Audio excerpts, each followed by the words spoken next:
Hello, it is Bones, and today I'm going to be answering a question that I got from Paraloon Star. And that question is, how do you feel the middle of the plot / the rising action? And I thought this was a good question, and I've been struggling with it. I've been sitting here trying to think of an answer to this. The middle is the bulk of your story, right? It is the meat. It is the vegetables. It is everything that goes between the bread. Sandwiches are named usually not after their bread, but what is inside them, right? The middle is where all of the stuff happens. And that's what makes it so hard to talk about, because there's so many things and so many possibilities. And that's what's kind of scary about it too, right? It's the same thing with like talking about how do I edit a comic, where it's so open-ended of a question. So what are some basics? So the basics are that stories typically will have a plot arc to them, right? They'll have many plot arcs going throughout them. You're very, very, very rarely going to have a singular plot arc, because even if you have one character, there's going to be multiple goals, there's going to be multiple angles. I discuss this often. There's like 4 types of plot categories. There's location, answer, character, and event. So location being you start in one place, you're going to another. Answer being you have a question, then it gets answered. Character being a character plot, like an emotional, mental character arc, whatever. And then event being status quo is disrupted, and then status quo is regained, changed, a new status quo is found, whatever.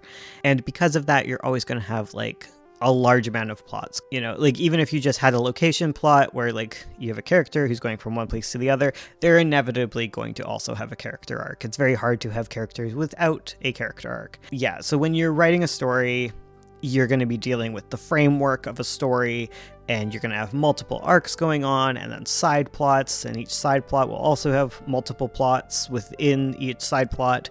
So you're going to have tons of like framework stuff that you have to deal with. You have to deal with your pinch points, you have to deal with plot turns, and you have to deal with the midpoint, and the midpoint is a coalescing, much like the beginning of your story is a coalescing of plot points. The ending of your story is where plot points coalesce, and the midpoint is also going to be where plot points coalesce, even if your characters aren't necessarily around each other anymore. Their plots are still going to...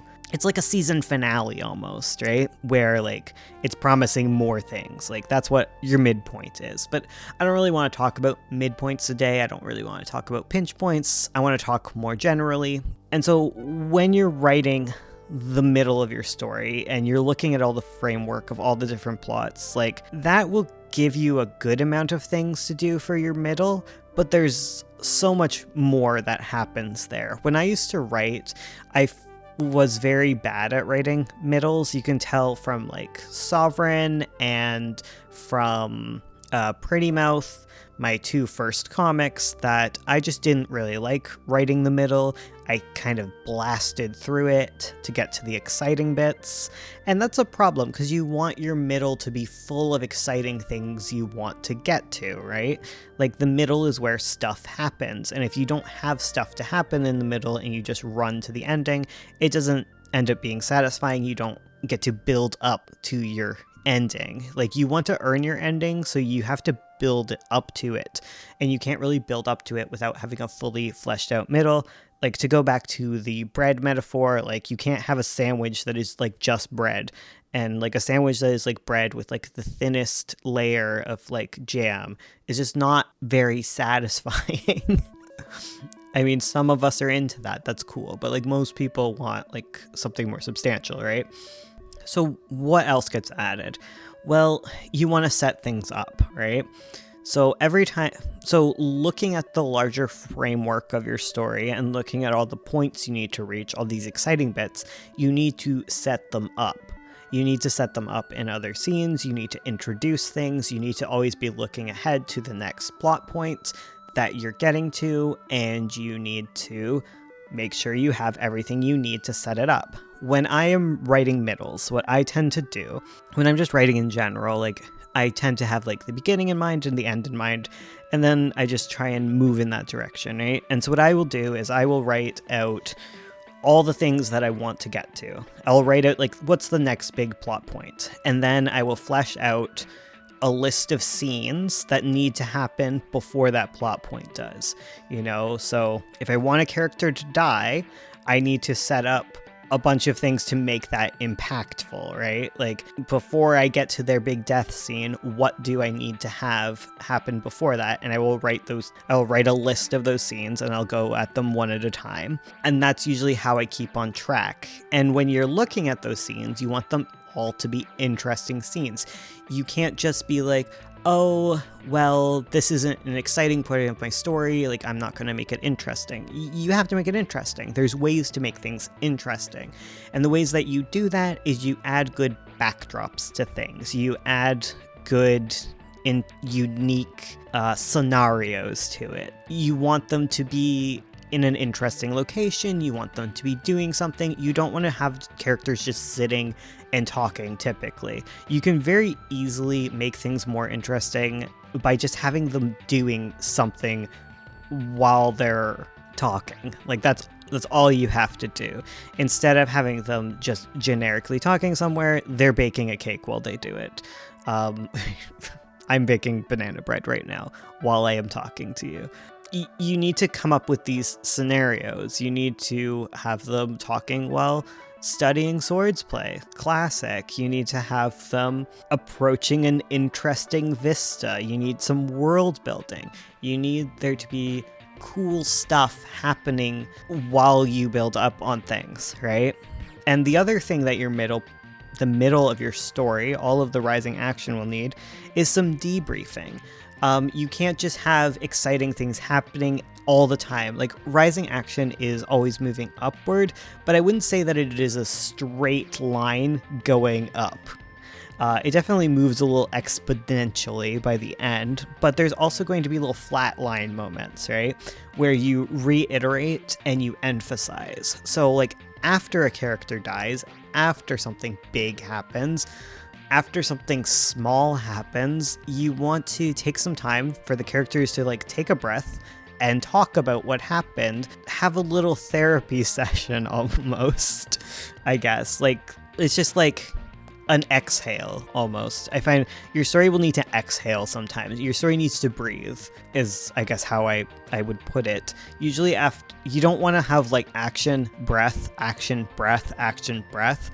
You can have like a whole bunch of action and then like a long breath afterwards, but you want to take some time to process stuff that happens. If you constantly have action happening, constantly things are being added and revealed and like put on top of each other, it can get very tiring. You can burn out readers. So your middle will also have like a lot of breathing room, a lot of time to think. And again, those don't have to be boring parts of your story, right? Like character interaction is really fun and enjoyable. And sometimes it's just nice to have characters like this is when you can usually have like romantic moments with characters, because like if you're writing a romance and it's constantly the drama and you never have time for them to just like enjoy each other's company and like be a cute couple, like you miss out on the romance thing. And a great way to use those points in time are to reiterate things, to process things. You can like layer it and be like, okay, I'm going to have a cute scene where the characters interact, but we're going to use it as like a debriefing scene for like the fact that their ex showed up in the last one and they finally get to talk about that, versus a scene where they're doing cute stuff and it builds up into a fight. Like you want sometimes there to be things that end nicely. Stories, you want them to be constantly kind of getting more tense, more worse usually, but you need peace at times as well. Like it's an important element is like happiness and joy. And even just being sad, hurt, comfort, let's be real, right? Or like preparing for a battle. Like you need to prepare for a battle so that you know what happened, or like debriefing after a battle scene. Like that's an important part of middles that I forget to mention. It's something that's very much lacking in Pretty Mouth. There's not a lot of time to sit down and really think about what happens. We have like one scene in the whole climax of it, but none during the middle to really dig into what's going on. And it doesn't have to be blatant and it doesn't have to beat you over the head with it, and you can use that time to introduce more concepts and stuff, but you do it in a more peaceful, less tense way. And this usually happens a lot more in the beginning of the story. Things are a lot slower in the beginning. There's usually 2 halves to the middle that you kind of treat a little differently. There's the beginning half before the midpoint, which is usually about asking questions. It's about being reactive, whereas the end tends to be a lot more active. It tends to be about answers. It tends to be very snappy as we move into the climax of the story. But it's not entirely like that, you know? Like, the climax is the point. Like, when we think about climaxes are very much action, action, action. It's very much holding your breath, and then you let out the big breath for the resolution. When you're thinking about the middle, there's a lot less of that. There's a lot more time to breathe and take things in. Especially in a long-form story. In long-form stories, it gets very exhausting to constantly have stuff going on. So, like, you need breathing points. And yeah, you really just need to make it interesting, but you need to, like, add more to it. You can't just go action, action, action, because it gets confusing, overwhelming. So yeah, make sure there's breathing room. And, like, I'm mostly telling this to my past self because I was terrible at having breathing room. If you have too much breathing room all the time, if that's your problem, then you need to add more things, more build-up. You might be missing out on a lot of the plot point type aspects of it, and that I could get into at another time. But right now I have bread that I need to take out of the oven. So thank you so much for joining me today. It's always lovely to talk to you guys, and I will see you guys in the next one. Please leave any questions you have below, and I will be ecstatic to answer them. All right, goodbye.